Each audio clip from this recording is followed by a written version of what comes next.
ओडिशा और झारखंड की सीमा पर बसा था एक छोटा सा गांव चंदनबाड़ी। अब वो गांव वीरान था, पर लोगों का मानना था कि वहां अब भी कुछ जिंदा है। हर बरसात के मौसम में कोई न कोई उस ओर जाता और फिर लौट कर नहीं आता। साल 2023 के अगस्त महीने में 6 दोस्तों ने ट्रैकिंग का प्लान किया, लेकिन उनकी मंजिल शायद कुछ और ही थी। वो सभी अपनी गाड़ी में चंदनबाड़ी की ओर निकले। गांव का रास्ता जंगलों से होकर जाता था। दोपहर ढलने लगी थी जब अचानक घना कोहरा छा गया। जीपीएस फिर से गड़बड़ा गया यार, ये जगह तो नक्शे में है ही नहीं। पर ये गांव तो सामने ही दिख रहा है। देखो वो मंदिर और कुछ पुराने घर। सब कुछ कितना शांत है यहाँ और अजीब सी खामोशी है। वे गांव के बीचों बीच पहुंचे। एक टूटा हुआ कुआं, एक सूखा बरगद और आसपास उजड़े घर। तभी एक बूढ़ा आदमी लाठी टेकते हुए वहां आया। यहाँ क्या करने आए हो बच्चों? यहाँ किसने बुलाया तुम्हें? हम यहाँ घूमने आए हैं काका, थोड़ी तस्वीरें और थोड़ी ट्रैकिंग। तस्वीरें? यहाँ जो आखिरी बार तस्वीरें लेने आया था उसकी आंखें लौट कर नहीं गई।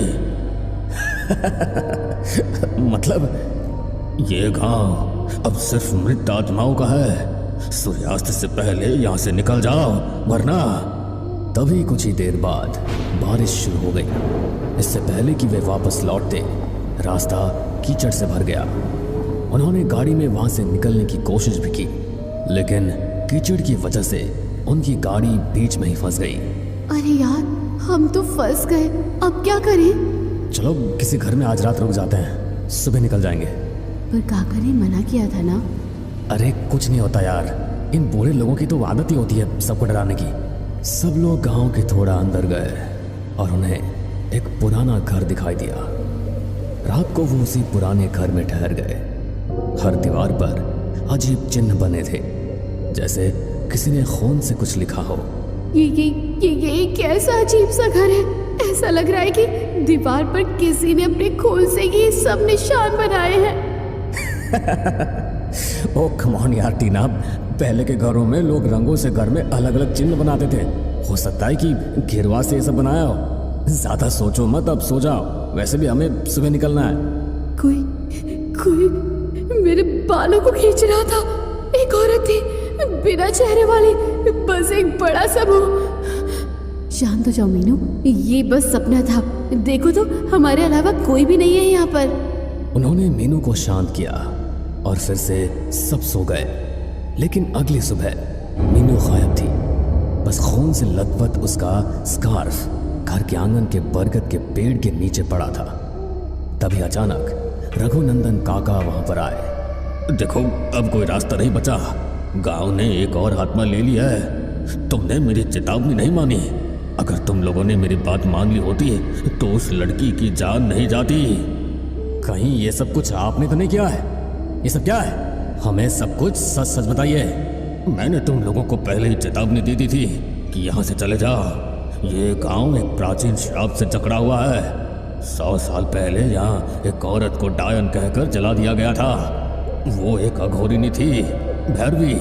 तब से हर 7वें साल वो 7 आत्माओं को ले जाती है। इसीलिए मैं तुम्हें यहाँ से जाने को कह रहा था। ये सूरज क्यों नहीं दिख रहा? दिन है या रात, कुछ समझ क्यों नहीं आ रहा? शायद यह गांव हमें गुमराह करने की कोशिश कर रहा है। कुछ भी करके हमें मीनू को ढूंढना होगा।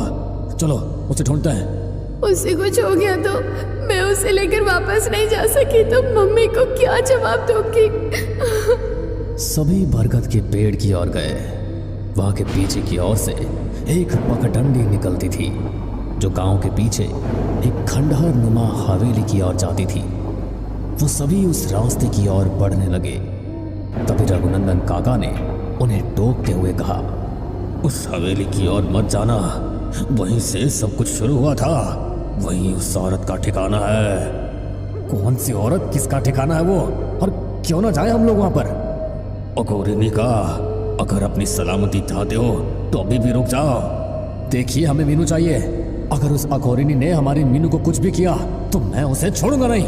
कुछ देर बाद वो हवेली तक पहुंच गए। ये सब इंसान थे, असली इंसान। ये मोमिफाइड बॉडीज हैं, जैसे किसी ने इन्हें जिंदा सुखाया हो। तभी अंदर से मीनू की आवाज आई, दीदी मुझे बचा लो, ये मुझे मार डालेगी दीदी, प्लीज मुझे बचा लो। मीनू की आवाज सुनकर वे सभी एक कमरे की ओर दौड़े, लेकिन वहां उन्होंने जो देखा उसने सबके रोंगटे खड़े कर दिए। कमरे के बीच में मीनू हवा में झूल रही थी, आंखें सफेद और उसके चारों ओर लाल सिंदूरी गोले बने हुए थे। मीनू! एक गूंजती हुई आवाज। मीनू अब मेरी है, एक लिया 6 बाकी।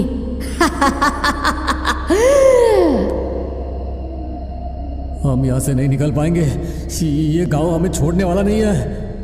तभी रघुनंदन काका उन लोगों को ढूंढते हुए वहां पर आए और बोले, एक ही तरीका है अघोरिनी को रोकने का, उसकी अधूरी पूजा को पूरा करना। 100 साल पहले उसे अधमरा जलाया गया था, इसलिए उसकी आत्मा मुक्त नहीं हो पाई है, और जो आत्मा मुक्त नहीं हो पाती वो बहुत खतरनाक हो जाती है। हमें उसे मुक्ति दिलानी होगी। अरे लेकिन हम कोई पंडित या मौलवी थोड़ी ना है जिन्हें ये सब करना आता है, हम कैसे उसे मुक्त करवा सकते हैं? तुम्हें पूजा के जरिए उसे मुक्त कराना होगा। तुम्हें गांव के मंदिर में उसकी मुक्ति के लिए पूजा करनी होगी।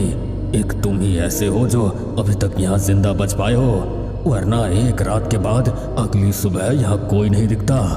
लेकिन एक बात का ध्यान रखना, अगर तुमने पूजा अधूरी की या गलती की तो तुम सब उसी की तरह अधमरे हो जाओगे, ना जिंदा न मरे। गांव के मंदिर की ओर जाने की तैयारी शुरू हुई, वही जो अंतिम यज्ञ होना था। लेकिन तभी हवेली की दीवार से अघोरिनी की आत्मा निकली, लंबे बाल, उल्टी आंखें, जलते हुए हाथ। तुम मुझे रोकोगे? तुम ये बोल रहे हो कि ये 7वां साल है और मैं 7 बलि लेकर ही जाऊंगी, कोई मुझे रोक नहीं पाएगा।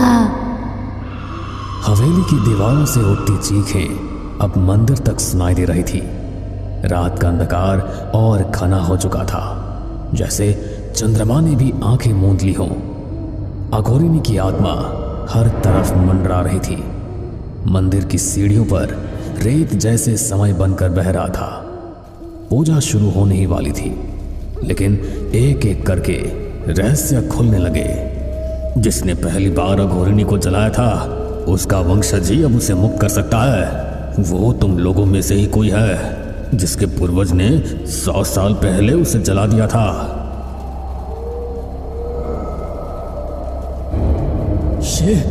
ये क्या हो रहा है मेरे हाथ को?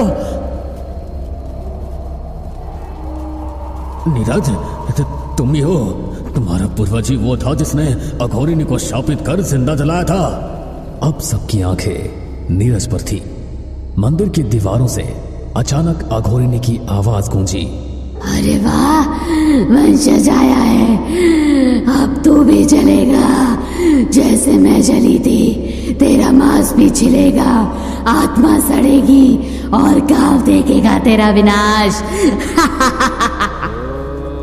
पूजा शुरू हुई, लेकिन जैसे जैसे मंत्र बोले जाने लगे गांव की हवा कांपने लगी, पेड़ उल्टे हो गए, मंदिर की घंटियां अपने आप बजने लगी। ये सब असंभव है, ये सब क्या हो रहा है? नीरज की आंखें धीरे धीरे काली होती जा रही थी, जैसे अघोरिनी उसमें समा रही हो। काका ने अग्नि में कुछ फेंका, जो अघोरिनी की जली हुई चूड़ियों के बचे हुए कुछ टुकड़े थे। तभी मीनू की आवाज मंदिर के ऊपर से आई, दीदी मुझे जलाया जा रहा है, मेरी खाल उतर रही है, मुझे बचाओ। टीना मीनू की आवाज सुनकर बाहर की तरफ दौड़ती है, पर बाहर अब गांव नहीं शमशान बन चुका था। मीनू, अपनी बहन चाहिए तुझे, ले जाओ उसे, पर उसकी आत्मा अब मेरी है।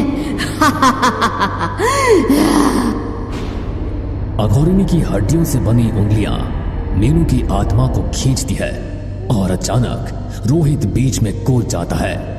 एक तेज चीख और रोहित की आंखों से खून निकलने लगता है और वो वहीं गिर जाता है। अब रह गए थे सिर्फ 5 और अघोरिनी हर कुंड, हर दीवार, हर परछाई में समा चुकी थी। मंदिर के बीच में आग अपने आप भड़क उठी। देखो, अब केवल एक ही रास्ता है। नीरज को अघोरिनी को सौंप दो और बाकी बच जाओ। नहीं, मैं नीरज को मरने नहीं दूंगी।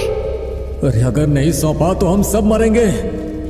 तभी आग की लपटों में एक चेहरा उभरा, अजली अघोरिनी का, और तभी मंदिर में हर दिया अपने आप बुझ गया।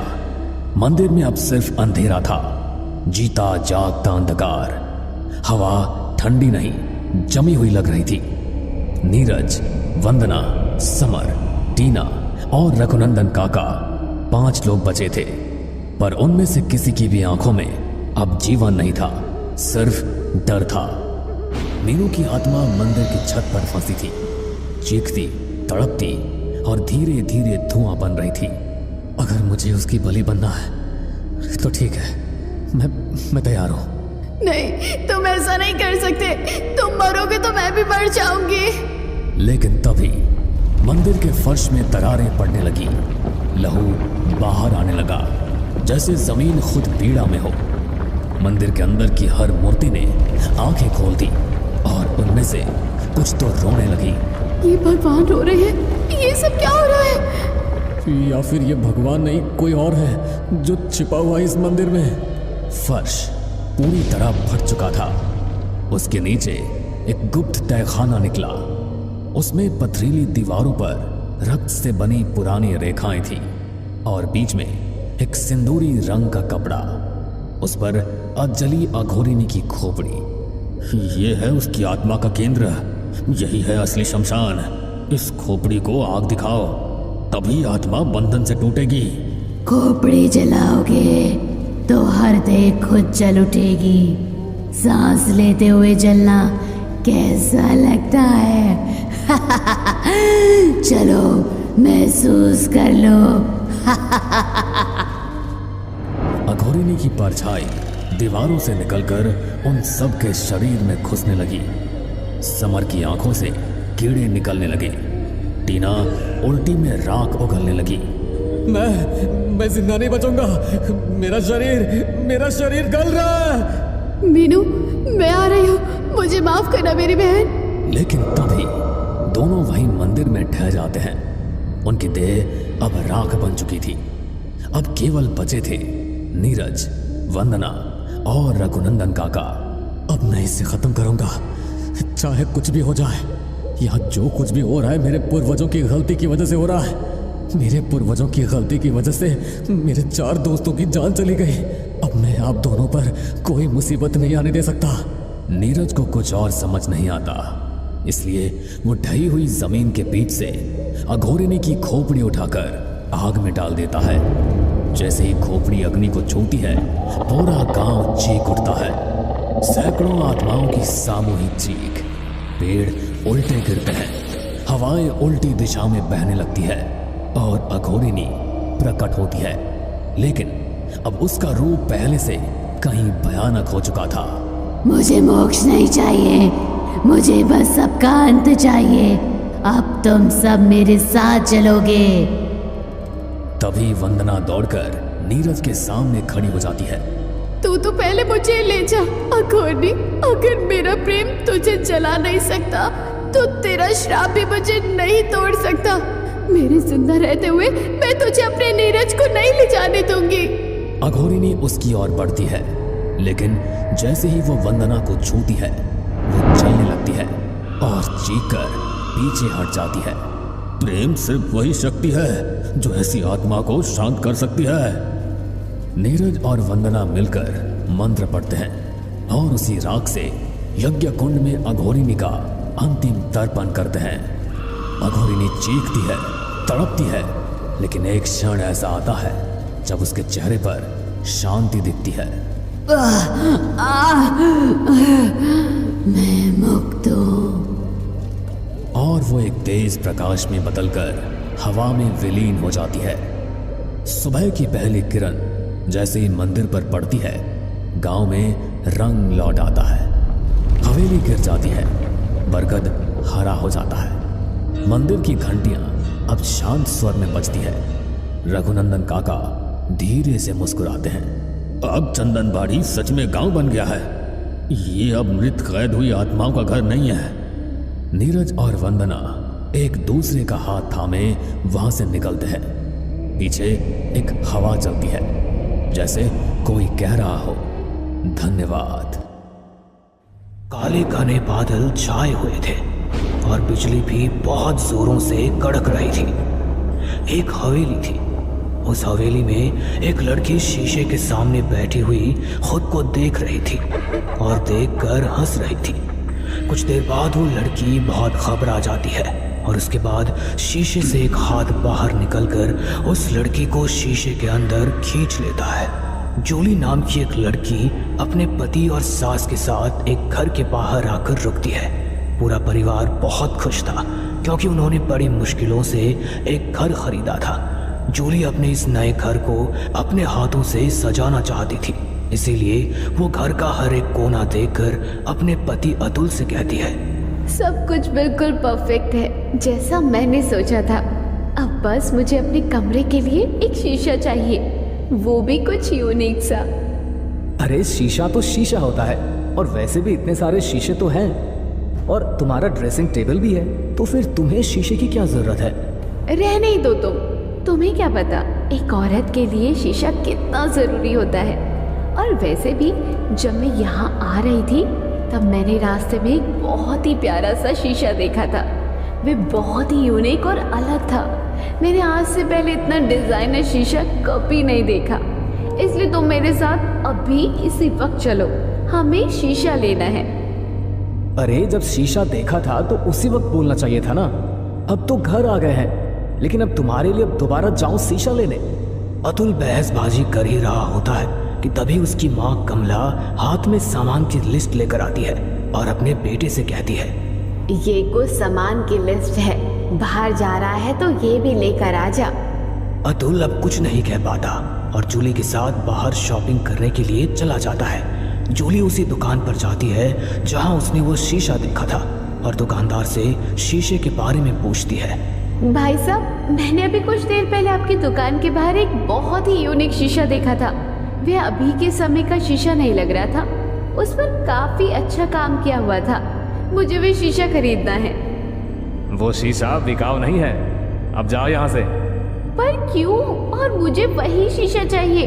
देखो, आपको जितने पैसे चाहिए मुझे बता दो, मैं देने के लिए तैयार हूँ, बस मुझे वो शीशा दे दो। अरे मरना चाहती हो क्या? मेरी बात समझ में नहीं आ रही? मैंने कहा ना वो शीशा बिकाऊ नहीं है, और वैसे भी वो शीशा श्रापित है। जो भी उस शीशे को अपने पास रखता है वो लापता हो जाता है। इसीलिए अगर तुम अपनी सलामती चाहती हो तो उस शीशे को लिए बिना यहाँ से लौट जाओ। दुकानदार वो शीशा देने से साफ साफ मना कर देता है और उससे आगाह भी करता है, पर जूली दुकानदार की एक नहीं सुनती।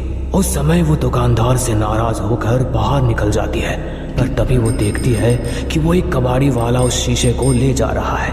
अब क्या था, अब जूली उस कबाड़ी वाले से वो शीशा खरीद लेती है और वो कबाड़ी वाला भी उस शीशे को फेंकने के बदले पैसे के लालच में आकर वो शीशा जूली को बेच देता है। जूली वो शीशा लेकर बहुत खुश थी और खुशी खुशी घर जाती है और उसे अपने बेडरूम में लगा देती है और उस शीशे में खुद को देखते हुए कहती है, जो चीज मुझे पसंद आ जाती है मैं उसे लेकर ही छोड़ती हूँ। इस शीशे ने मेरे घर की रौनक और बढ़ा दी है। जूली उस शीशे को पाकर बहुत खुश थी और जब वो शीशा आया था जूली खुद को उस शीशे में ही निहारती जा रही थी। ये देख अतुल जूली का मजाक बनाते हुए कहता है, अरे तुम्हें शीशा इतना पसंद आ गया है क्या कि अब तुम उससे नजर ही नहीं हटा रही? अगर इतना ही पसंद आ गया है तो शीशे के अंदर ही दुनिया बना लो और उसमें जाकर बस जाओ। तुम्हें तो बस मौका चाहिए मेरा मजाक बनाने का। वैसे सच में इस शीशे में कुछ तो बात है, इसमें मैं कितनी सुंदर लग रही हूँ, देखो जरा। तुम ही खुद को देखो इस शीशे में, मैं इंटरेस्टेड नहीं हूँ। इतना बोलकर अतुल कमरे से बाहर चला जाता है, पर जूली अब भी खुद को शीशे में ही देख रही थी। और अपनी सुंदरता को देखकर मन ही मन मुस्कुरा रही थी। इसी तरह से जूली को शीशे के सामने बैठे हुए 2 घंटे बीत जाते हैं और उसे समय का पता ही नहीं चलता। कुछ देर बाद जूली का फोन बजता है और जूली अपना फोन उठाकर कमरे से बाहर चली जाती है। पर ये क्या, जूली तो कमरे से बाहर जा चुकी है। तो जूली के जैसी दिखने वाली कौन है जो अब भी शीशे के अंदर मुस्कुरा रही है? कुछ देर बाद जूली अपने कमरे में दोबारा आती है और शीशे के पास से गुजरती है। पर ये क्या, जूली शीशे के पास से गुजरी तो थी, लेकिन जूली ने खुद को उस शीशे में नहीं देखा। ये देख जूली डर जाती है और उसके हाथों से फोन गिर जाता है। ऐसे कैसे हो सकता है? कहीं मेरा भ्रम तो नहीं था? एक बार फिर से शीशे के पास जाकर देखती हूँ। जूली डरती हुई फिर से शीशे के पास जाती है और इस बार वो खुद को शीशे में देखती है। खुद की परछाई शीशे में देखकर जूली का डर खत्म हो जाता है और वो एक बार फिर उस शीशे में खो जाती है। और देखते ही देखते रात हो जाती है, पर उसे कोई होश नहीं था। समय गुजरता है और ऐसे ही एक रात को जब अतुल घर पर आता है तो वो जूली को शीशे के पास पाता है। ये देख अतुल जूली से कहता है, जूली ये सब क्या है? हमें यहाँ आए 10 दिन होने को है और इन 10 दिनों में तुम बहुत बदल गई हो। जब से ये शीशा घर में आया है हर समय तुम शीशे के पास ही बैठी रहती हो। माँ भी बता रही थी कि तुम घर का कोई काम भी नहीं करती। अतुल की ये बातें सुनकर जूली अतुल की तरफ देखती है और अजीब तरह से मुस्कुराती है। जूली को इस तरह से देख अतुल डर जाता है और उस समय अतुल कुछ नहीं कहता। कुछ देर बाद जूली और अतुल सो रहे होते हैं। तभी जूली को शीशे में किसी बच्चे के रोने की आवाज आती है। वो आवाज सुनकर जूली की आंखें खुल जाती है और जब उसकी आंखें खुलती है तो वो देखती है कि वो किसी अलग ही जगह पर है जहाँ चारों तरफ सिर्फ और सिर्फ शीशे लगे हुए हैं और हर शीशे में जूली खुद को ही नजर आ रही है। पर फिर भी उसे किसी बच्चे की आवाज आ रही थी। जूली बहुत ज्यादा घबरा जाती है। उसके माथे से पसीना टपकने लगता है। उसकी सांसें अटक जाती है क्योंकि जूली के घर में कोई भी बच्चा नहीं था और उसे समझ नहीं आ रहा था कि उसके साथ हो क्या रहा है। जूली जोर से चिल्लाना चाह रही थी पर वो चिल्ला नहीं पा रही थी और वो शीशे पर जोर जोर से हाथ मारने लगती है और चिल्लाती हुई उठकर बैठ जाती है। उसकी आवाज सुनकर अतुल भी उठता है और जूली से कहता है, क्या हुआ जूली, तुमने कोई बुरा सपना देखा क्या? अतुल, मेरा विश्वास नहीं करोगे पर शायद मैं उस शीशे में बंद हो गई थी। जूली शांत हो जाओ, वो सिर्फ एक साधारण सा शीशा है। तुम्हें उससे इतना प्यार है कि अब तुम सपने में भी इस शीशे के बारे में ही सोच रही हो। तुमने जो कुछ देखा वो सिर्फ तुम्हारा एक बुरा सपना था। अब सो जाओ, डरो मत, मैं हूं ना। जूली अपने पति को बहुत कुछ बताना चाहती थी पर वो अतुल को कुछ समझा नहीं पाती। अतुल उसे सोने को कहता है और खुद भी सो जाता है। जूली भी अतुल के लिए सोने की कोशिश करती है पर एक बार फिर उसे कांच के टूटने की आवाज आती है और इस बार जब उसकी आंखें खुलती है तो वो खुद को शीशे के अंदर पाती है और अपने पति को शीशे के बाहर। नहीं, ये सब क्या हो रहा है मेरे साथ? मैं कहाँ हूँ? कहीं मैं शीशे में कैद तो नहीं हो गई हूँ? अब मैं कैसे अतुल को उठाऊं? मैं क्या करूं? कैसे शीशे से बाहर निकलूं? ये सब क्या हो रहा है मेरे साथ? जूली उस शीशे से बाहर आना चाहती थी पर अब वो बाहर नहीं आ पा रही थी। अगली सुबह जब अतुल की आंख खुलती है तो वो जूली को अपने पास नहीं देखता। जूली को बिस्तर पर ना देख अतुल बहुत ज्यादा डर जाता है और उसे हर जगह ढूंढता है। ये सब कुछ शीशे के अंदर कैद जूली देख रही थी। वो अपने पति को आवाज दे रही थी पर अतुल को कुछ सुनाई नहीं दे रहा था। तो वहीं दूसरी ओर अतुल को भी कुछ समझ नहीं आ रहा था कि आखिर जूली गई कहाँ। जूली अपनी आंखों के सामने ये सब कुछ होता देख रो रही थी और अपने किए पर अफसोस कर रही थी। पर तभी उसे अपने पीछे किसी के होने का एहसास होता है और जब वो डरती हुई पीछे मुड़कर देखती है तो वो अपने सामने एक लड़की को देखती है जो कुर्सी पर बैठी होती है। उसके बाल आगे होते हैं, वो कंघी कर रही होती है। उस लड़की को देख जूली के होश उड़ जाते हैं और वो डरी सहमी आवाज में उस लड़की से कहती है, कौन हो तुम?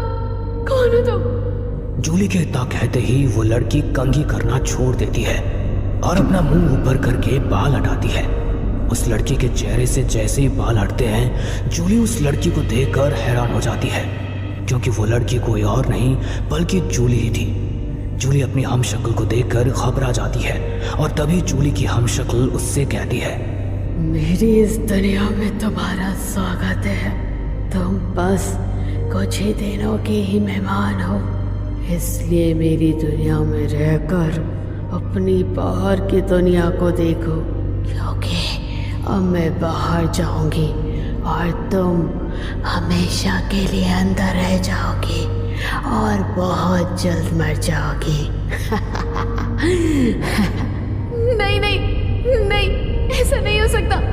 तुम मेरी जगह कभी नहीं ले सकती। इतना बोलकर जूली अपने पति को आवाज देने लगती है और शीशे को तोड़ने की कोशिश करती है। अतुल, इधर देखो, मैं इस शीशे में कैद हूँ। इस शीशे में दूसरी दुनिया है। अब तुम भी मुझे बचा सकते हो।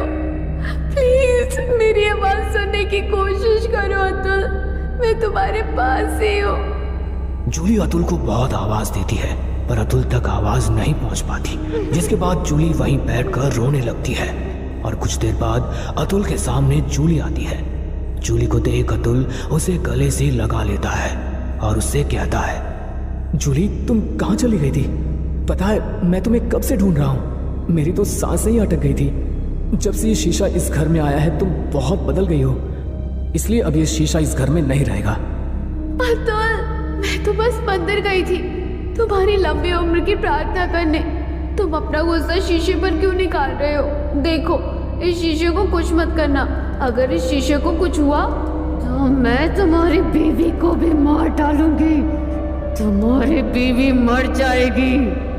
इतना बोलकर जूली अपना सर नीचे कर लेती है और जूली के दोनों पैर उल्टे हो जाते हैं। अतुल जूली को देखकर डर जाता है और अब समझ जाता है, इसलिए अतुल बिना कोई देरी करे खुद की और जूली की जान बचाने के लिए पास में रखा रॉड उठाता है और इस शीशे पर दे मारता है। शीशे के टूटते ही अतुल के सामने जो जूली थी वो गायब हो जाती है और उसकी असली जूली जख्मी हालत में उसके सामने होती है। जूली को देख अतुल उससे अस्पताल ले जाता है और जब जूली अपने पति के साथ घर आती है तो वो दोनों देखते हैं कि वो शीशा अपनी जगह पर नहीं है। बेटा, तू कह रहा था कि तूने भी शीशा तोड़ दिया और तेरे ही कमरे में है, पर यहाँ तो कोई शीशा नहीं है। पर वह शीशा कहाँ गया? अतुल, मुझे बहुत डर लग रहा है। माँ, जूली अब इस हादसे को भूल जाओ और अच्छी बात है कि वो शीशा अपने आप ही इस घर से गायब हो गया। अब सब ठीक है। अतुल और उसके परिवार को समझ नहीं आता कि वो शीशा गया कहाँ था, पर वो लोग उस दिन के बाद फिर कभी ऐसे शीशे को नहीं खरीदते और ना ही कभी इस हादसे को भूल पाते हैं। पर कुछ दिनों बाद एक नई फैमिली में वो शीशा आता है, जहाँ एक औरत उस शीशे के पास अपने बच्चों को खाना खिला रही है, पर शीशे में घर के अलावा और कोई दृश्य नहीं दिखाई दे रहा होता है। हमें पूरा यकीन है दोस्तों कि आप लोगों को ये कहानी ज़रूर पसंद आई होगी। अगर आपके साथ भी कुछ ऐसे अनकहे किस्से हो चुके हैं तो प्लीज़ हमारे साथ शेयर करें। हम ज़रूर अपने चैनल पर उनको दिखाएंगे। हमारी ईमेल आईडी नीचे डिस्क्रिप्शन बॉक्स में दी गई है, तो प्लीज़ हमारे वीडियो और चैनल को शेयर एंड सब्सक्राइब करें और बने रहे हमारे साथ ऐसे ही अनकहे किस्से और कहानियाँ सुनने के लिए।